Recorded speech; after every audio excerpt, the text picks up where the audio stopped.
The Millionaire's children were always sick, until the plumber saw something inside the shower, and Michael Thompson was desperate as he watched his twin sons wasting away on the living room sofa. Ethan and Noah, just 8 years old, had lost the sparkle in their eyes and the energy they'd always had, becoming pale shadows of themselves who spent their days between doctor appointments and tests that never revealed anything concrete. It was that Tuesday in March when Patricia Johnson arrived at the mansion in the Brentwood neighborhood of Los Angeles to fix a plumbing issue in the main bathroom. At 45, she had seen everything in her 20 years as a plumber, but the scene she encountered at the entrance left her disturbed. "Good morning, Mr. Thompson. I'm here to fix the shower problem," said Patricia, holding her toolbox. Michael could barely hide the desperation on his face. His clothes were wrinkled, as if he hadn't slept properly in weeks. "Ah, yes, please come in. The shower in the main bathroom isn't working properly. The water comes out with strange pressure, and sometimes has a different smell." Patricia followed Michael through the luxurious house, but couldn't help noticing the 2 children on the sofa. They were visibly drained, with deep dark circles under their eyes and a worrying pallor. "Your children aren't well?" asked Patricia, her maternal voice revealing concern. Michael sighed heavily. "Ethan and Noah have been sick for 6 months. We've consulted the best doctors in Los Angeles, done every possible test, but no one can figure out what's happening to them." "What kind of symptoms?" "Constant nausea, weakness, headaches, skin problems. It started when we moved into this house. I thought it was adjustment, but it only got worse." Patricia looked at the children again. Ethan tried to play with a tablet, but his hands trembled slightly. Noah was lying down with his eyes closed, breathing irregularly. "Are they taking any specific medication?" "Several. Vitamins, nausea medicine, headache medicine. Dr. Anderson, our pediatrician, is trying everything, but it's like he's fighting something invisible." Patricia nodded and followed Michael to the main bathroom. It was a spacious room entirely covered in white marble, with a chrome metal shower that looked expensive and modern. "When did the problem start?" she asked, opening her toolbox. "About 3 months ago. First it was just the water pressure. Then this strange smell started. My wife passed away last year in an accident, so I'm alone taking care of the boys. I've been trying to handle everything myself." Patricia felt a pang of compassion. The situation was more complex than she had imagined. She put on her yellow gloves and began examining the shower. "I'll need to open the valve and check the piping. It could be a clog or some problem with the connection to the water tank." As she worked, Michael kept talking. "The strange thing is that the children's symptoms always get worse after their morning shower. I thought it was coincidence, but it happens almost every day." Patricia stopped what she was doing and looked directly at Michael. "Always after the shower?" "Yes. They wake up relatively well, take a shower, have breakfast, and then start feeling sick. The doctors said it could be anxiety, post-traumatic stress from losing their mother, but I see it's something physical." "Do they always shower in this shower?" "Yes, it's the main bathroom. There are 2 other bathrooms in the house, but this is the one they've always used since we arrived here." Patricia felt a chill in her stomach. In 20 years of profession, she had learned to trust her instincts, and something about that story wasn't right. "Mr. Thompson, can you call the children here for a moment?" Michael hesitated. "They're very weak. It's important. I promise it'll be quick." A few minutes later, Michael came back carrying Noah in his arms, while Ethan walked slowly beside them. Up close, Patricia could see the children looked even worse than she'd initially realized. "Hi, boys. I'm Patricia. I came to fix your shower." Ethan gave a weak smile. "Hi, ma'am. Can I ask you some questions? Do you like taking showers?" The 2 exchanged glances. "We used to like it," said Ethan, "but now we always feel sick afterward." "Sick how?" "Our stomachs hurt, our heads hurt, and sometimes we get dizzy," explained Noah in a faint voice. "And this always happens after your shower?" "Yes. Dad thinks it's because we're sad, but it's not. It's different." Patricia looked at Michael, who was clearly worried about where the conversation was heading. "Sir, could you take the children back to the living room? I need to work here for a while." When she was alone in the bathroom, Patricia began a more detailed investigation. First, she completely removed the showerhead, exposing the piping behind it. What she saw alarmed her. Dear listener, if you're enjoying the story, please take a moment to like and especially subscribe to the channel. It really helps us who are just starting out. Now continuing. There was a green, slimy mass partially clogging the pipe, something she'd never seen in her entire career. The material had a strange texture, almost organic, and gave off a chemical smell that immediately made her dizzy. "My God," she murmured, covering her nose with her shirt sleeve. Patricia knew this wasn't normal limescale or rust buildup. It was something completely different, and it was clearly contaminating the water the children used daily. "Mr. Thompson," she shouted. Michael appeared quickly. "Did you find the problem?" "I found something, but I don't know exactly what it is. Can you look at this?" Michael approached and immediately stepped back. "What's that smell?" "Exactly. There's a strange substance partially blocking the pipe. I've never seen anything like it. What could it be?" "I don't know, but I suspect it might be related to your children's illness. This substance is contaminating their bath water." Michael turned pale. "Are you saying the water is poisoning my children?" "I'm saying there's something very wrong here, and we need to investigate further. Can I check the other bathrooms in the house?" Of course. Do whatever's necessary." Patricia spent the next 2 hours examining all the water outlets in the mansion. In the guest bathroom, she found smaller traces of the same substance. In the master suite bathroom, where Michael slept, the amount was even smaller. "This is interesting," she said, writing down her observations in a notebook. "The concentration is highest in the main bathroom, where the children shower. How is that possible?" "It depends on where the contamination is entering the system. Tell me something. Where does the water for this house come from? Is it from the public supply?" Michael shook his head. "No, the house has its own artesian well. That was one of the things that attracted me to the property. Pure water, no chlorine, no chemical treatment." Patricia felt she was getting to the heart of the matter. "Where is this well?" "In the backyard. I can show you." They went out through the mansion's carefully planned gardens. The well was located near an old structure that appeared to be an abandoned storage shed or garage. "Was this building already here when you bought the house?" "Yes, the realtor said it was an old storage shed from the previous owner. I've never used it for anything." Patricia examined the area around the well. The ground had a slight depression, and she noticed the grass in certain spots was yellowed and patchy. "Mr. Thompson, do you know how long this well has been here?" "I'm not sure exactly. The house was built about 15 years ago. I bought it from the original owner 6 months ago." "And when exactly did the children's symptoms begin?" Michael thought for a moment. "Right after we moved in. In the first few weeks, I thought it was normal, but after 2 months it became clear something was wrong. Is there anything else different that you've noticed? Changes in the water, in taste, in color?" "Now that you mention it, yes. After heavy rains, the water sometimes has a slightly metallic taste. I thought it was normal." Patricia was starting to form a theory, but needed more information. "Do you have the previous owner's contact information?" "I do. Why?" "I'd like to ask some questions about this property's history." That afternoon, Michael got Henry Richardson's phone number, the man who had sold the mansion. The call was strange from the start. "Hello, Henry. This is Michael Thompson. I bought your house in Brentwood." "Oh, yes. Is everything all right with the property?" The man's voice sounded tense. "Actually, we're having some problems with the water. My children are sick, and we suspect it might be related to the artesian well." There was a long silence on the other end of the line. "Water problems? What kind of problems?" "A strange substance in the pipes. The plumber found a green mass that's contaminating the system." "Look, I lived in that house for 10 years and never had any problems. It must be something with the municipal system. But the water comes from the well, not the municipal system." "Oh, right, the well. Well, I always drank that water without any issues. Must be some coincidence." Michael exchanged looks with Patricia, who was listening to the conversation. "Henry, do you know the history of the property? What was here before the house was built?" "I don't know. I bought the land and built the house." "Why these questions?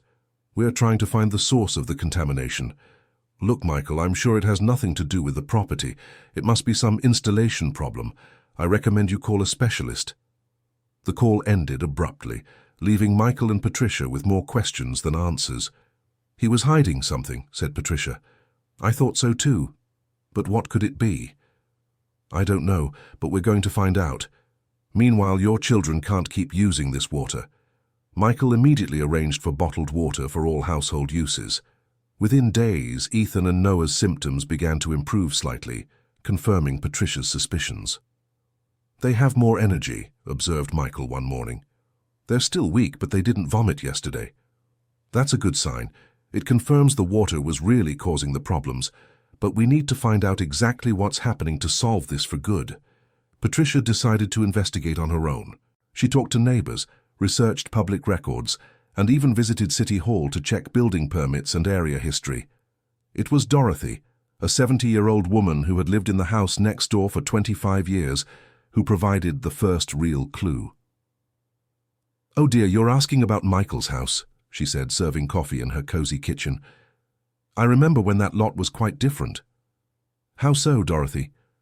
"Before they built the house, there was an agricultural products warehouse there.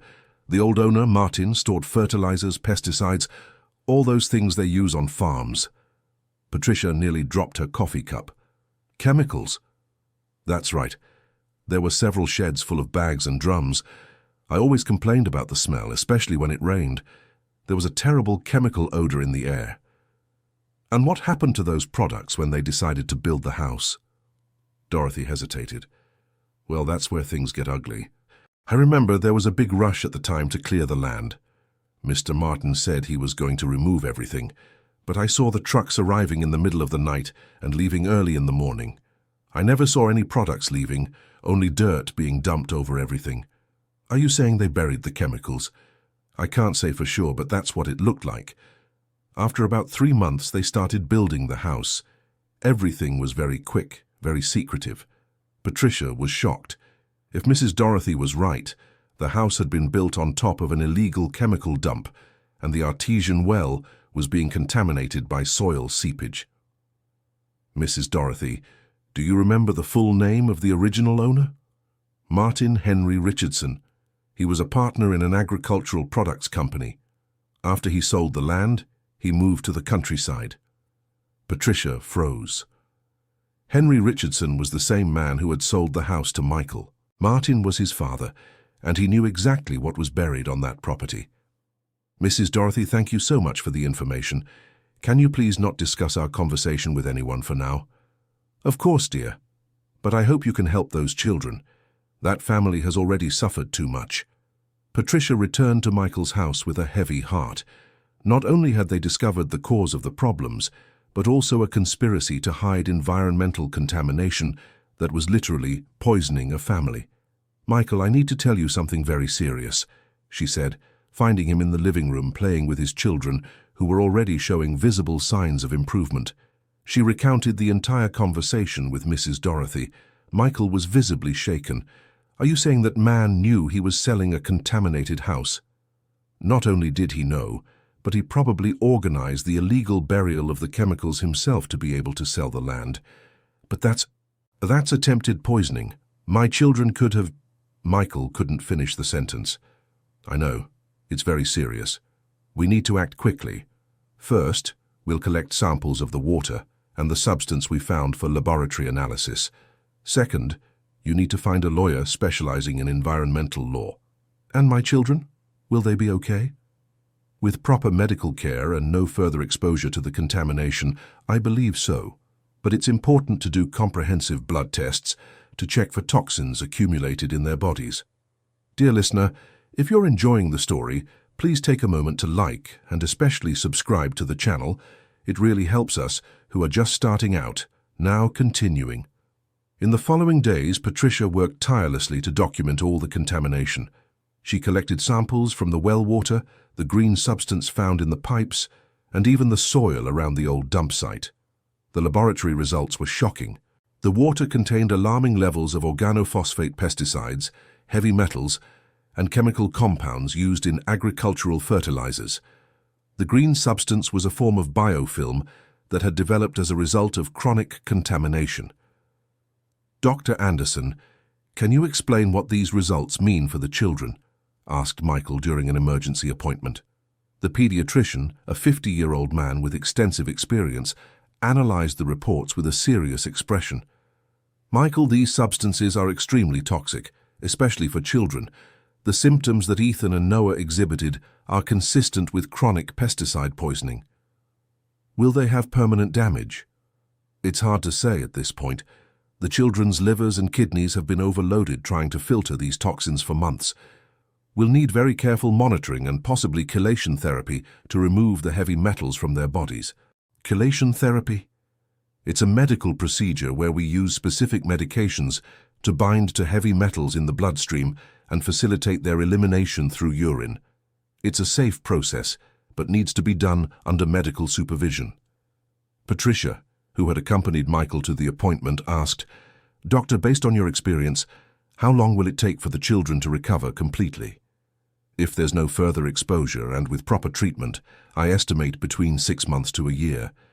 Children have an impressive recovery capacity, but we need to be patient." Meanwhile, Michael had hired an environmental law specialist, Dr. Charles Miller, to sue Henry Richardson and the real estate company that brokered the sale. "Michael, we have a solid case," said the lawyer in his elegant downtown Los Angeles office. "Concealment of relevant environmental information, sale of contaminated property without disclosure, endangering the health of minors. We can seek compensation for moral damages, material losses, and lost profits." How long might such a lawsuit take? Typically between 2 to 3 years, but with the evidence we have and the severity of the case, I can obtain an injunction for immediate reimbursement of medical costs and relocation to another residence.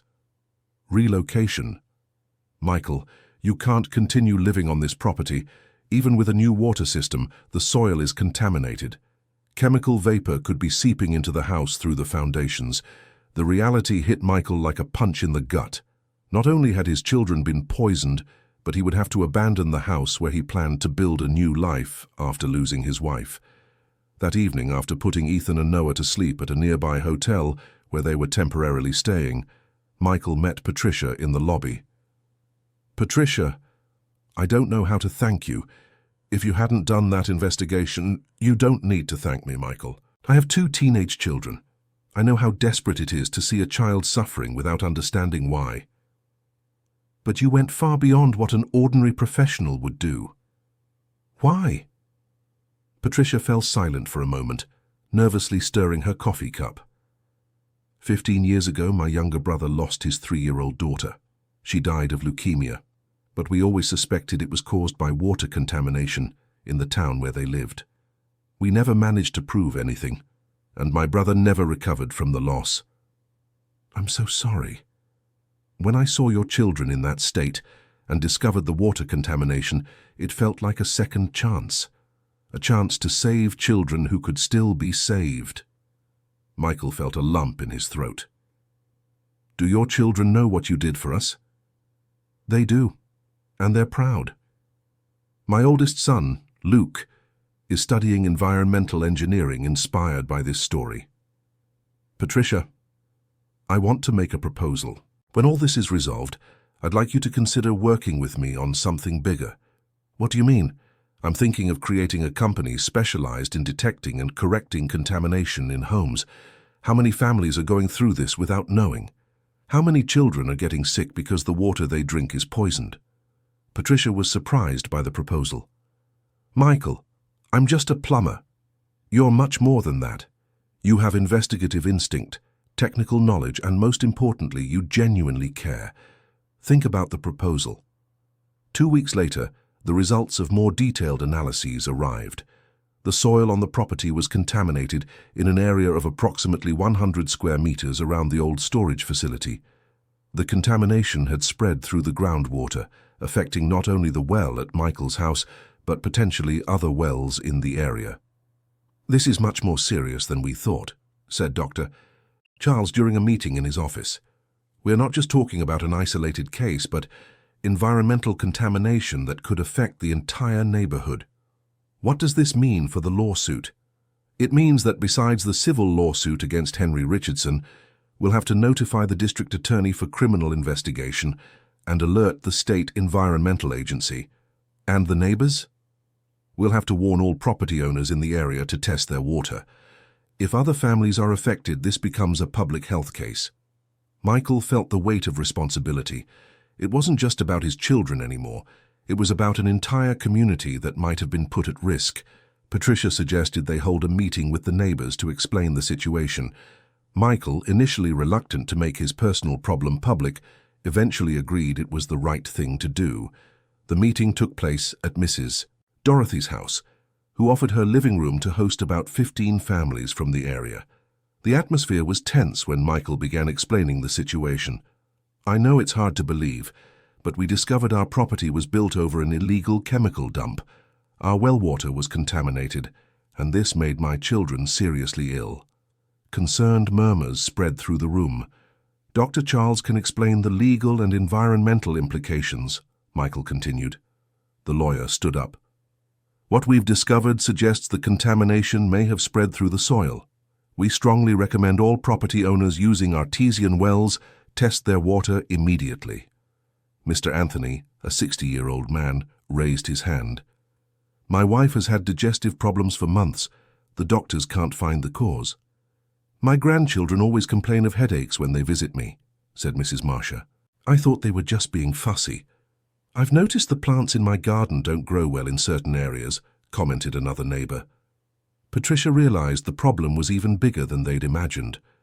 "Everyone, I know this is frightening, but the faster we act, the better. I have contacts at labs that can do emergency water testing for you." "What if our water is contaminated too?" asked Mrs. Marcia. "In that case, you'll be entitled to compensation and medical treatment, just like Michael's family," replied Dr. Charles. In the following days, 7 families in the neighborhood had their well water tested. 5 showed some level of contamination, confirming the problem had spread through the underground water table. The news reached the local papers a week later. "Illegal pesticide dump contaminates family water in Brentwood," was the headline in the region's main newspaper. Henry Richardson tried to flee the country but was stopped by the courts. In a desperate attempt to resolve the situation out of court, he sought Michael for a meeting. "Michael, we can handle this civilly," said Henry in a discreet downtown cafe. "Civilly? You almost killed my children," replied Michael, clearly controlling his anger.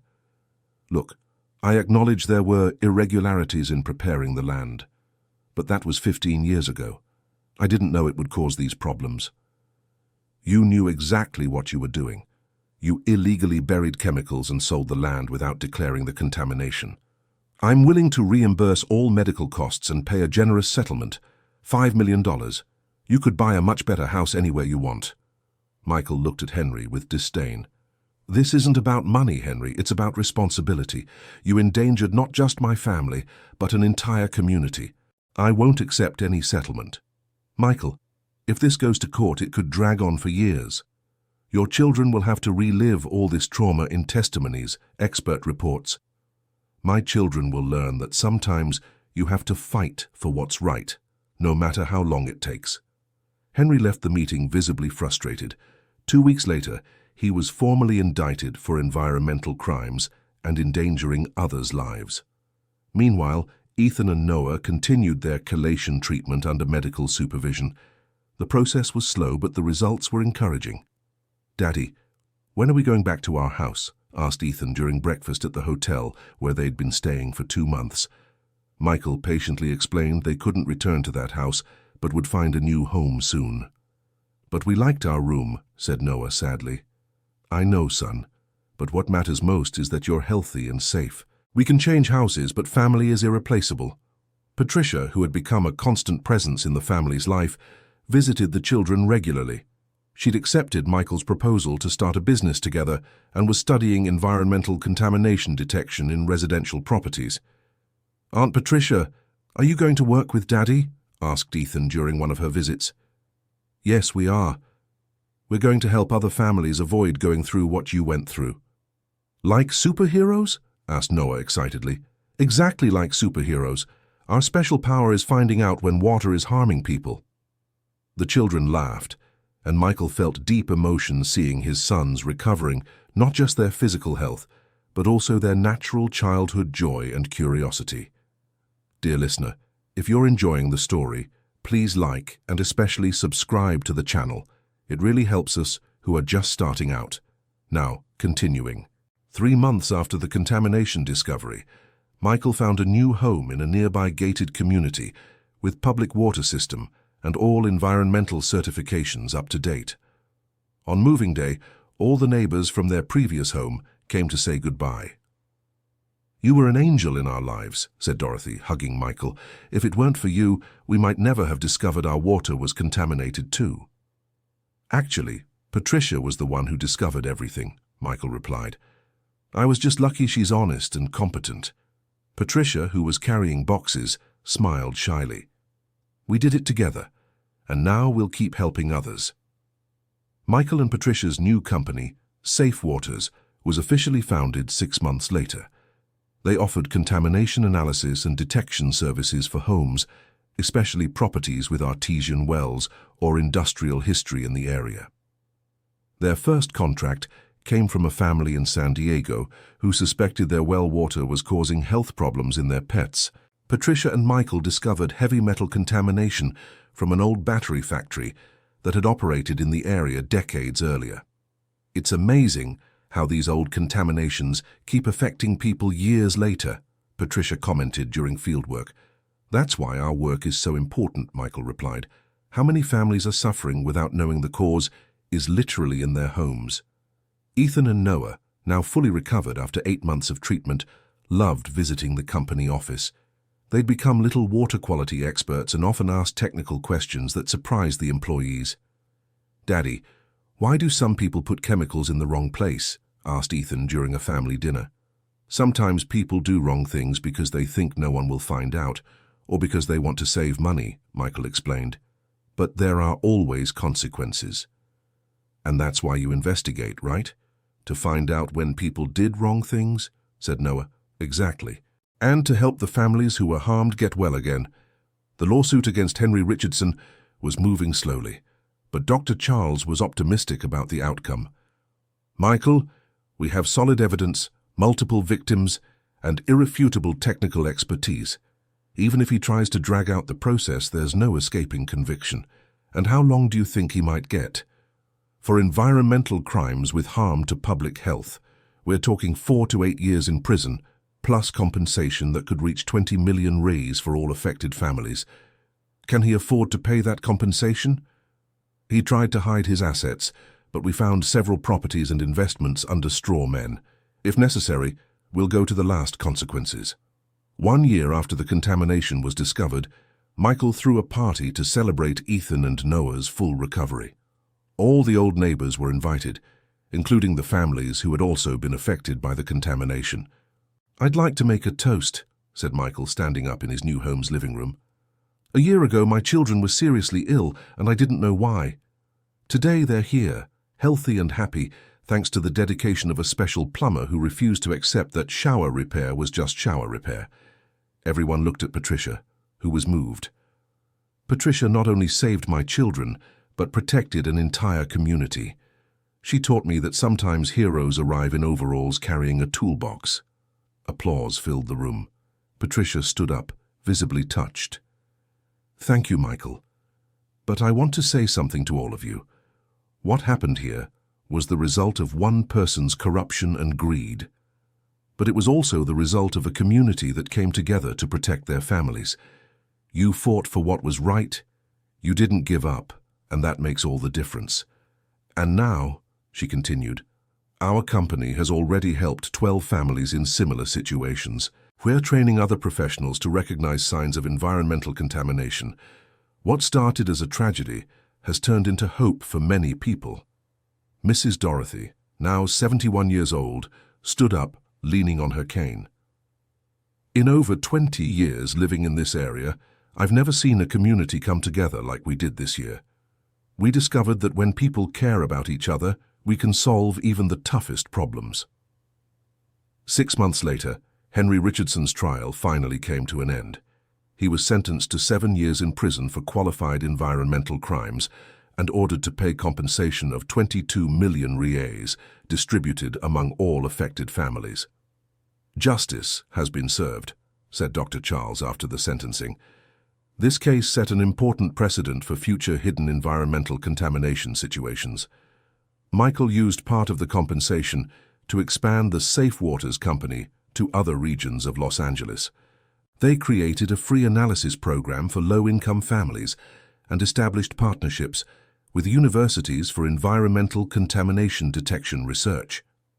Patricia, now an official partner in the company, had specialized in historical contamination investigation. Her work had saved dozens of families from problems similar to what Michael and his children faced.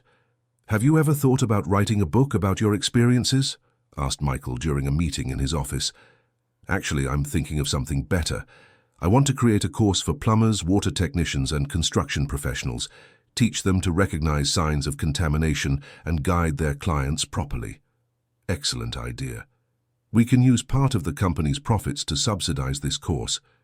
"Michael, can I make a confession?" "Of course. When I arrived at your house that day, I was going through a very difficult time in my life. I was thinking about changing careers, feeling like my work didn't have a real impact on people's lives. And now? Now I know that every problem we solve can save a family. Every shower we fix could mean the difference between health and sickness for a child." "That's exactly it, Patricia. Your work has always had that impact. The difference is that now you're aware of it." 2 years after the contamination was discovered, Ethan and Noah were completely healthy. Ethan had become interested in chemistry after understanding how toxic substances had affected his health, while Noah dreamed of becoming a doctor, like Dr. Anderson, who continued to monitor his recovery. "Daddy, when I grow up, I want to work at your company," said Ethan during a walk in the park. "And why do you want that?"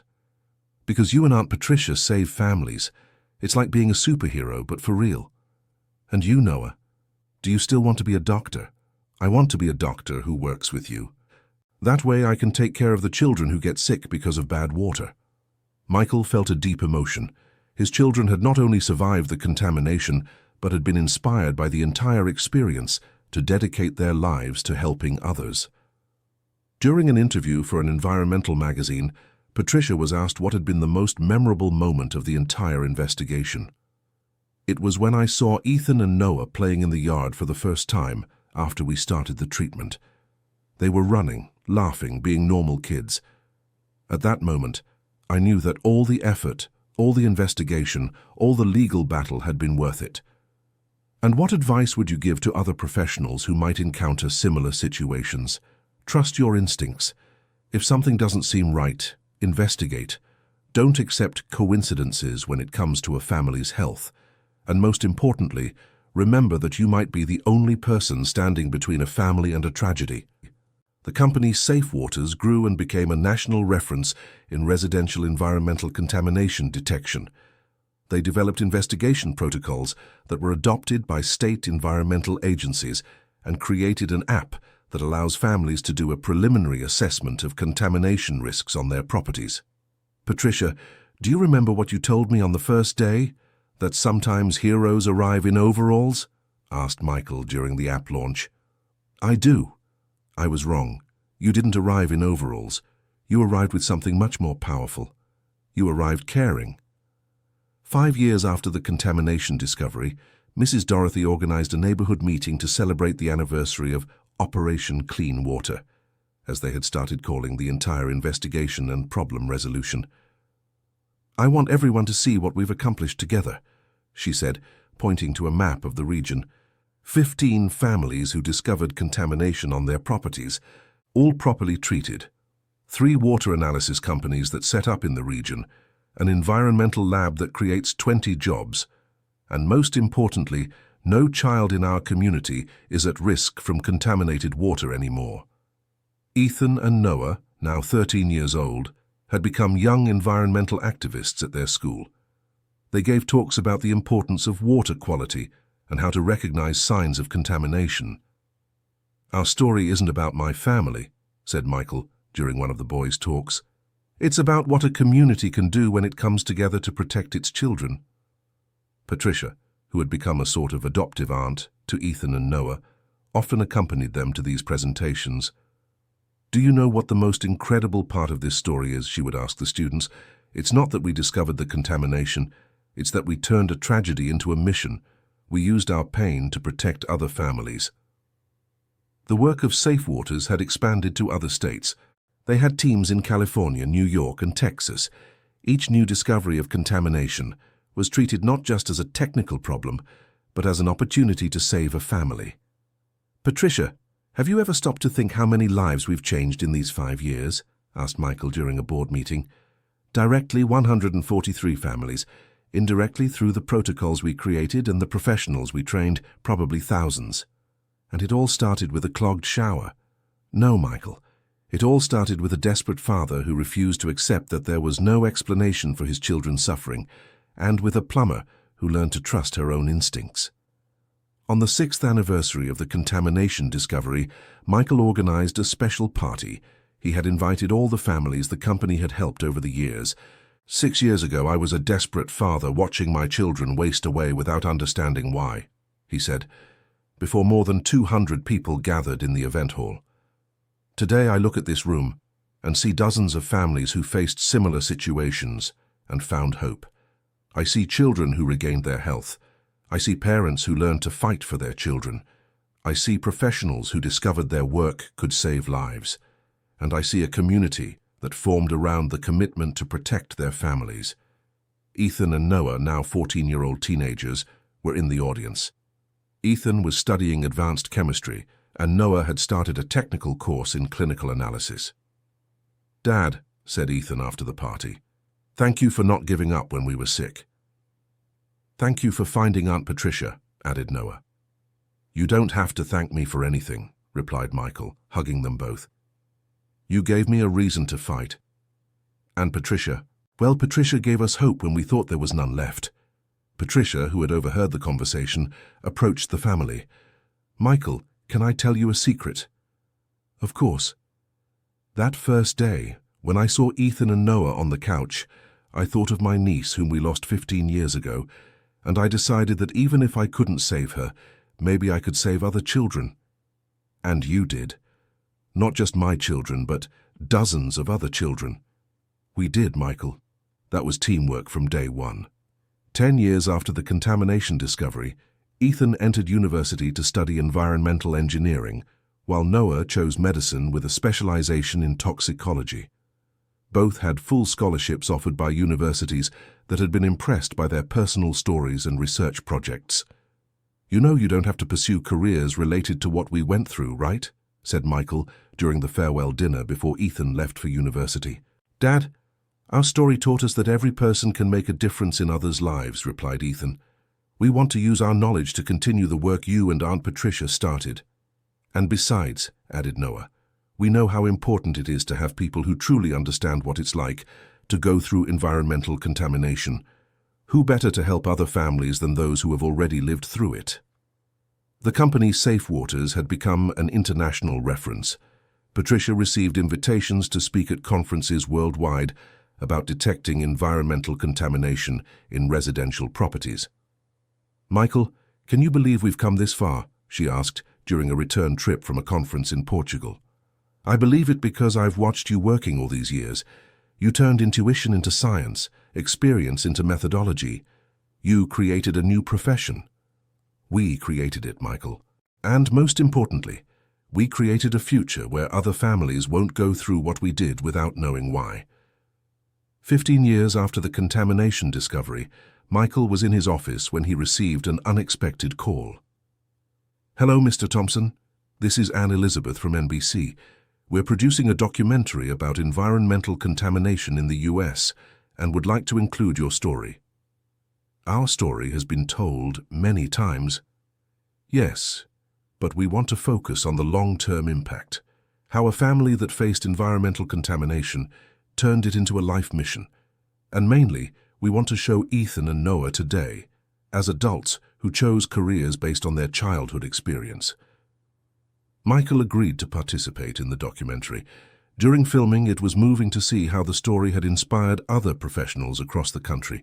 "When I saw Patricia's interview 5 years ago, I decided to specialize in water analysis," said an environmental engineer from Miami during one of the interviews. "Today, our company has already identified contamination in 15 properties in the metropolitan area. The methodology they developed saved my daughter," shared a father from Washington, D.C. "The doctors couldn't figure out why she had chronic respiratory issues. It was through the Safe Waters protocol that we discovered our water tank was contaminated by pesticides." During the documentary's final interview, the journalist asked Michael what the biggest lesson from the entire experience had been. "I learned that sometimes solutions to our biggest problems are closer than we think. But we need people willing to investigate, to question, to not accept that there's no explanation." "And you, Patricia, what's your biggest lesson?" "That trusting your instincts can save lives. And that every problem we solve, no matter how small it seems, can be the difference between tragedy and hope for a family." Ethan and Noah, you who lived through this experience as children, what would you say to other children who might be going through similar situations? Ethan, now an environmental engineering graduate working at the family business, answered, "Tell your parents if something doesn't feel right. Children notice things adults sometimes overlook. If you always feel sick in the same place or after doing the same thing, tell someone." Noah, already in medical school, added, "And that there's hope. Even when doctors don't know what's happening, don't give up. Sometimes the answer is in unexpected places like your home's plumbing." The documentary aired on a Thursday night and generated unexpected fan shang. The Safe Waters Company received over 500 calls in the 3 days following the broadcast. "Michael, we don't have the capacity to handle all this demand," said Patricia, reviewing the request spreadsheets. "Then let's train more professionals. It's time to create a national network." "A franchise?" "Not exactly. More like a collaborative network. We train professionals in different regions, provide protocols and methodology, but each team maintains its independence. What matters is that no family goes without service." The idea proved revolutionary. Within 2 years, there were teams trained by Safe Waters in every U.S. state. The protocol that Patricia had intuitively developed to investigate the contamination of the Thompson family became the national standard for residential environmental contamination investigation. "Patricia, do you remember that first day when you said there was something wrong with the water?" asked Michael during a visit to the company's central laboratory. "I remember. I felt something didn't add up." "What exactly did you feel?" "That the children's symptoms were too specific to be coincidence, and that the water had a smell I'd never encountered in 20 years of professional work. You saved my children by following that instinct. And now that instinct has become science. We've trained hundreds of professionals to recognize the same signs I recognized that day." 20 years after the contamination discovery, Ethan and Noah had become references in their respective fields.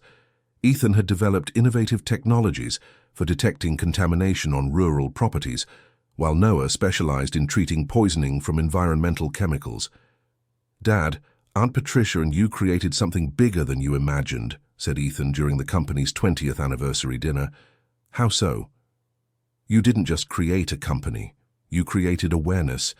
Today in the United States, when a family has unexplained health problems, the first thing many professionals check is water and environmental quality." "It's true," confirmed Noah. "At the hospital where I work, we have a standard protocol for investigating environmental factors in chronic poisoning cases. This protocol is based on the methodology you developed." Patricia, now 65 years old, had become something of a legend in environmental analysis. Universities created specific courses on the Johnson-Thompson methodology for residential contamination investigation. "Patricia, have you thought about retiring?" asked Michael, joking. "Retire? Michael, I have at least 10 more years of energy to keep saving families. And there are still many families needing help." "Exactly. Every call we receive could be another family going through what you went through. I can't rest knowing that." During an international conference on environmental contamination in Geneva, Patricia was invited to speak about the social impact of her work. "Ladies and gentlemen, 20 years ago I was just a plumber fixing a shower. Today I'm here speaking to experts from around the world about methodologies that have saved hundreds of families." The difference wasn't formal education or advanced technical knowledge. The difference was caring enough to question when something wasn't right, and finding a family willing to fight for their children, no matter how difficult the battle. What we learned is that environmental contamination isn't just a technical problem, it's a human problem. And human problems require human solutions. Compassion, persistence, and the courage to do the right thing, even when it's hard. At the end of the lecture, a young environmental engineer from Nigeria approached Patricia. "Ms. Johnson, your methodology has been adapted in my country. We've identified contamination in 23 rural communities. Hundreds of children who were sick are now healthy." "That's exactly why we work," replied Patricia, moved. "So no child in the world suffers without knowing why." On the 25th anniversary of the contamination discovery, the Los Angeles city government created the Patricia Johnson Award for professionals who excelled in environmental protection and public health. It's an honor to have my name associated with an award, but I want to make clear that everything we achieved was teamwork, said Patricia during the award creation ceremony. Michael Thompson had the courage to question when all the doctors said there was no explanation. Ethan and Noah inspired us to keep fighting. Mrs. Dorothy gave us the crucial information. Dr. Charles fought for justice. Every person we met along this journey contributed to saving lives. Michael, now 65 years old, was in the audience with Ethan and Noah, both married with young children. "Grandpa, tell the story of when you discovered the bad water," asked Sophia, Ethan's daughter, just 5 years old. "Again, Sophia? You already know this story by heart. But I like it. It's a story about real superheroes." Michael smiled. "All right. Once upon a time there was a very worried father because his children were sick and no one knew why." While Michael told the story to his grandchildren, Patricia reflected on everything they had built. The company's Safe Waters was present in 15 countries. The investigation protocol she had developed intuitively had become an international standard. Thousands of families had been helped. But more important than the numbers was knowing that somewhere in the world at that very moment, a professional trained by her was investigating mysterious symptoms in a child, questioning coincidences, trusting their own instincts to save a family. "Patricia, do you have any regrets about how everything happened?" asked a journalist during a recent interview. "Just one," she replied, "that we couldn't save my niece 15 years before meeting the Thompson family. But I know she would be proud to know that her story inspired all this work." "And what is your greatest pride?" "Seeing Ethan and Noah today, 2 men dedicated to protecting other families who turned their childhood trauma into a life mission. They are proof that we can turn suffering into hope." End of story. And you? What did you think of this story of overcoming and unity? Do you know any family that faced similar problems? Leave in the comments which part moved you the most, and be inspired by this story of how a community can come together to protect its children. Also tell us where you're watching from. Your support is essential. Leave your like and subscribe to the channel so you don't miss other moving stories that show how ordinary people can make extraordinary differences.